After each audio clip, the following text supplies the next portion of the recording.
Bismillahir Rahmanir Rahim. Regarding the concept of God, one of the grave misconceptions which generally comes to the mind of a believer or even to the mind of a non-believer is the fact that is not this world the creation of someone who is unjust? Because you see there are a number of unjust practices, and there are a number of things which are found in this world which are not congruous to justice. We find oppression, we find people being looted, we find women being raped, we find so many things which do not go in accordance with the concept of justice. And therefore it is concluded that if the Almighty is just, then why has He at all created such a world in which He has allowed injustice and oppression to play havoc? And also then the next question which comes to mind is that why should we call the Creator a just Creator if He has tolerated injustice in such large and huge proportions in this world? If the Quran is studied, the answer that we get to this question is that this world has been created as a trial and test for mankind.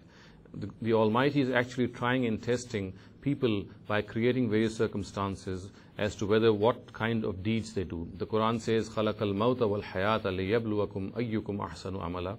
That the Almighty says that He has created this life and death so that He is able to test who is best amongst mankind regarding deeds that He does.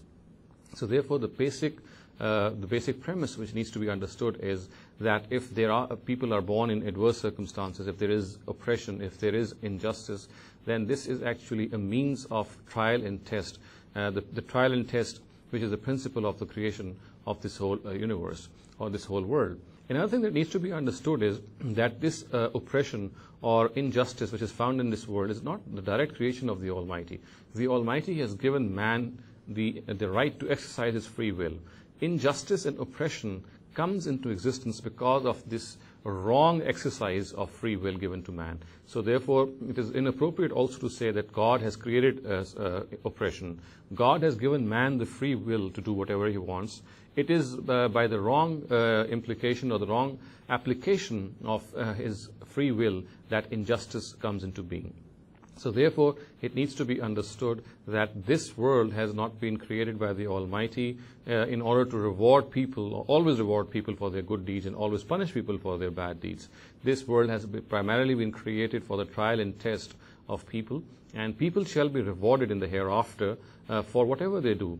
As far as this world is concerned, one form of this trial is this injustice and this oppression which we found so rampantly around us, and therefore the Almighty wants to test us whether we are patient, whether we show fortitude and forbearance and perseverance while fighting out these troubles of life, and whether or we end up complaining to God and doing bad deeds. So therefore, in a nutshell, we can say that the Almighty is not at all unjust. He has not created oppression. He has created this world, in fact, as an act of mercy. It is man's bad deeds or his evil application of his God-given free will which results in oppression. As far as the Almighty is concerned, this oppression itself becomes a form of trial and test for people, the very basis on which He has created this whole world. أقول قولي هذا واستغفر الله لي ولكم ولسائر المسلمين والمسلمات.